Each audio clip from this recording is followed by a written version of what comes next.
Exposing the grift, debunking Asmongold on IQ in less than 10 minutes. Video by The Birdman. Yeah, let's go ahead and check this out. Oh yes, Ratman is up to his typical Ratman activities again. Being racist. Okay, let's see here. In one of the most ironic social media posts of all time, Asmongold makes the claim, in response to Mehdi Hassan, that the average IQ in Somalia is 68, and that this claim isn't racist, but a fact. What makes this post ironic is the very last bit where Zach claims Hassan's tweet is an attempt to push a narrative.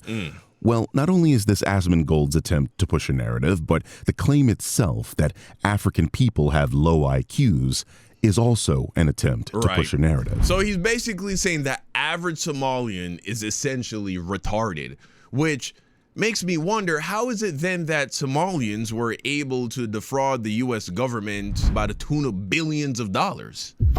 Right? Isn't that what all these racists are saying? Isn't that why they ended up shooting 2 innocent people in Minnesota recently? All started with some noise about Somalian fraud. And so I don't know about y'all, but if a retard can trick me into giving them billions of dollars, I think that makes me the retard. No. Interesting. Okay. That number typically traces back to the work of Richard Flynn. This guy, a literal self-described scientific racist.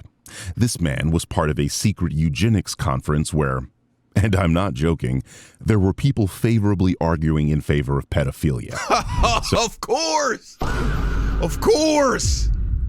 Yeah, man. Yeah, not surprising. These people, they're always like this. They have a problem with the kids, man, touching little kids. I don't know what's wrong with them. Oh, yeah.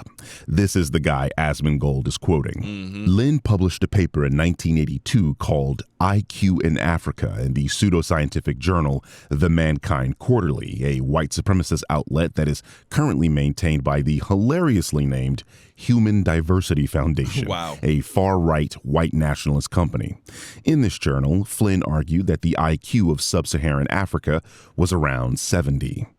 Notice I said sub-Saharan Africa. Right. Yes, Lynn's argument was that a continent that consists of about 50 countries all had a similar very low IQ. Yeah.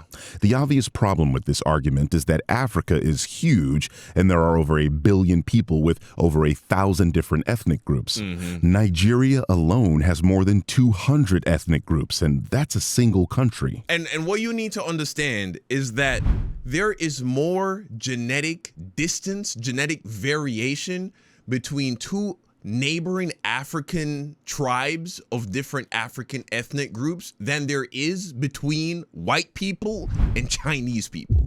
Like, this is what you need to understand. The amount of genetic diversity in Africa, it's like, it's a chasm, it's a canyon of width compared to the distance between Germans and British people, but even white people and Asian people. The point is, if you're going to go with this idea that there is a genetic component to determining one's IQ, you can't take the test results of one group of people and then apply it to all Africans. Do you think Lynn tested every ethnic group in Nigeria, let alone the rest of the continent? Yeah, me neither. Anyway, the important part is other psychologists went back and actually checked Lynn's work. Wichards, Dolan, and von der Maas published a systematic review in the journal Intelligence, looking at IQ data from sub-Saharan African samples. What they found was that because African countries are developing countries, they hadn't experienced the variables that caused the Flynn effect, such as improvements to nutrition, healthcare, and even toys. Right. In other words, the environment is the most relevant variable in determining one's IQ score, not genetics. But let's rewind for a second because I mentioned something that you all may not be familiar with, the Flynn effect. The Flynn effect is the observed rise in IQ scores over time. Basically, if you gave an average person from 1901 a modern IQ test, they would score dramatically lower than the people of today.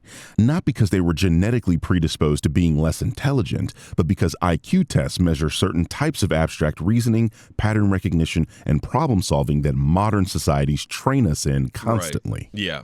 We're going to again, let's not forget that when the high IQ European Caucasians came to the Americas and tried to establish a colony, they failed miserably and then turned to cannibalism to try and survive because they couldn't figure out how to plant shit. They couldn't figure out how to plant crops and make that shit work. They did this twice. By the way, there were two whole colonies that were established by the Europeans that came here initially, and they couldn't figure that shit out. If you drop the average white American in an arid region of sub-Saharan Africa and give them a knife and say, figure it out, they would die. The point is, the skills and the forms of intelligence that you foster is dependent on your environment and what it is that you have to deal with, the problems that you have to solve on a day-to-day. And so, yeah, when you take an IQ test that is designed and geared towards white people in the West and then give that to impoverished Africans who are dealing with a whole different set of problems and circumstances that they actually have to think about on a daily basis, obviously they're not going to figure that out. But there are different kinds of intelligence, and the kind of intelligence that one needs in order to survive in a arid, impoverished African nation, let's say, if there was a way to design a test to tabulate or to come up with a number that represents that level of intelligence, if you were to administer that to the average white American, they would have the IQ of a retard. And they would struggle to survive. And so this is bullshit. Also, we all know the story of the guy who was getting F's and D's and C's in class, right, on tests. He wasn't studying properly. Maybe he had some other shit distracting him. And then at some point, he really decides to focus and lock in, and now he's getting A's and B's. Did his IQ increase by any significant portion? No, he just decided to study. And you can study for IQ tests. You can increase the score you get on an IQ test significantly by just studying for it. So white people who try to appeal to IQ, I mean, they're just telling you, hey, I'm a fucking racist, dude. I'm a racist. A quick voyage over the cognitive history of the 20th century. Because during that century, our minds have altered dramatically. As you all know, the cars that people drove in 1900 have altered because the roads are better and because of technology. And our minds have altered too. We've gone from people who confronted a concrete world and analyzed that world primarily in terms of how much it would benefit them, to people who confront a very complex world. And it's a world where we've had to develop new mental habits, new habits of mind. Now, this dramatic change was drawn to my attention through massive IQ gains over time. And these have been truly massive. That is, we don't just get a few more questions right on IQ tests. We get far more questions right on IQ tests than each succeeding generation back to the time that they were invented. Indeed, if you score the people a century ago against modern norms, they would have an average IQ of 70. If you score us against their norms, we would have an average IQ of 130. Wow. Now, this has raised all sorts of questions. Were our immediate ancestors on the verge of mental retardation? Because 70 is normally the score for mental retardation. Right. Or are we on the verge of all being gifted? Because 130 is the cutting line for giftedness.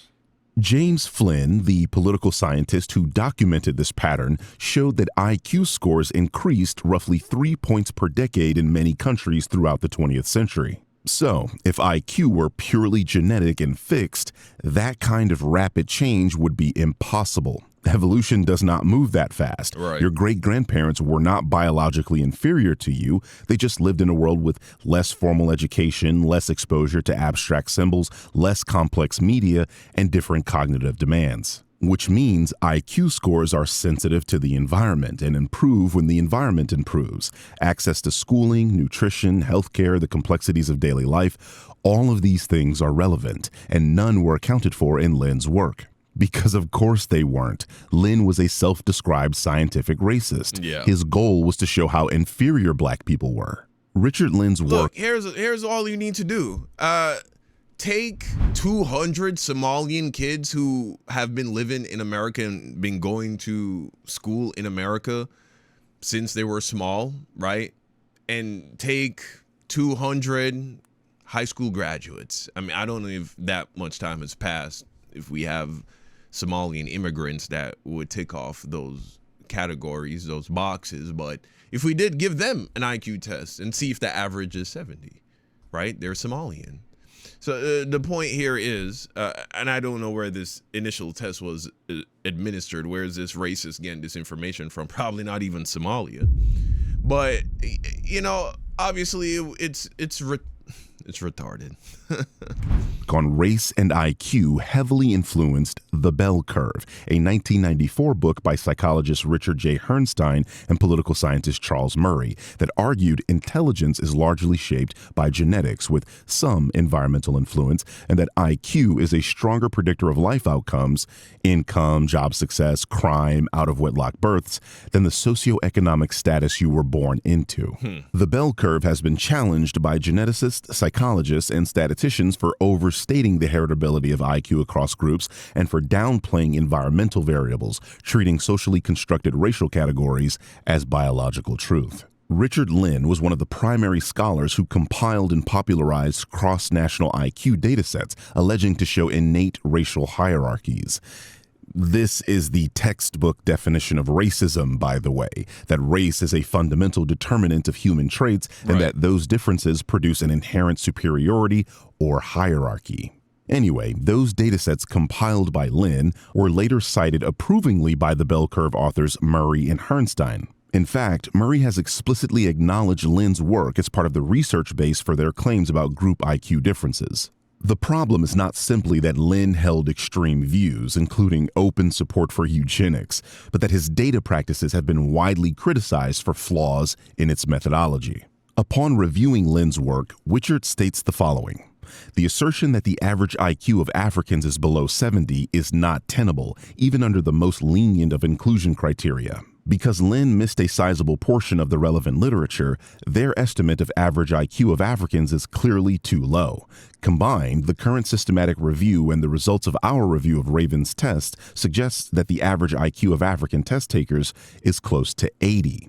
We believe that the accuracy of estimates of national IQ of sub-Saharan African countries can be improved considerably. What Witchertz is saying here is that Lynn conducted bad science and that the average estimated IQ of poverty-stricken African people is actually close to average, which is usually defined as between 85 to 115. If their environment improves, so too with their average IQ scores, due to the Flynn effect. And remember, we are talking about countries that have faced civil war, famine, disrupted schooling, disease, and extreme poverty, not to mention constant exploitation by Western countries that literally persists to this day. The phone you're watching this video on contains cobalt, a chemical element that is abundant. So the average African, the average sub-Saharan African, who is literally living in like some of the worst conditions on the planet, they still have what would be considered an average IQ here in a first world country. Can you imagine if these people had the resources? If these people had the resources that they have in the West? Oh my gosh. I mean, come on, man. The truth is so clear once you're not a fucking racist. In the Congo. This element is mined using child labor in the Congo, and not only does this mining degrade the environment and pollute the local water system, it results in birth defects of the children born there as they have high levels of cobalt and uranium in their blood. In 1996, Fucked the up, American man. Psychological Association's Task Force on Intelligence explicitly warned that environmental factors such as education, nutrition, and health significantly influence IQ test performance. If you ignore those variables and jump straight to biology, well, you're not following the science. So this brings us back to Zach's tweet. Yes, this claim is racist because it was made by a racist whose entire purpose was to denigrate an entire continent to uphold white supremacist narratives. Narratives like And also seemed to be a pedophile. Let's not forget that part. eugenics. The claim wasn't a fact because facts survive scrutiny. They don't collapse the moment you ask who collected the data and whether other researchers could replicate those results. If your worldview requires Somalia or any other African country to be permanently capped at 68 IQ in order to make sense, then the science wasn't the point. The conclusion is, and that, ironically, is narrative pushing. Yeah, we all knew that Ratman is just a fucking idiot grifter anyway, that is appealing to the worst people of our society. Really makes me fucking sad to know that he has a good amount of black fans too, from what I've seen. I mean, I don't know what it's gonna take for them to realize, but I was watching a video about FD Signifier and he was using this term. He called it low racial esteem, and that's the sad thing about a lot of black people I've noticed, is they have a low sense of racial esteem. They are ashamed of their blackness, either on a subconscious or maybe even in a conscious level. It's something that has to be fixed, resolved, and the way you fix it is just by becoming more educated on history and biology, mostly history though. Yeah, okay, y'all let me know what you think in the comment section down below. Thank you for watching, and until next time, peace out.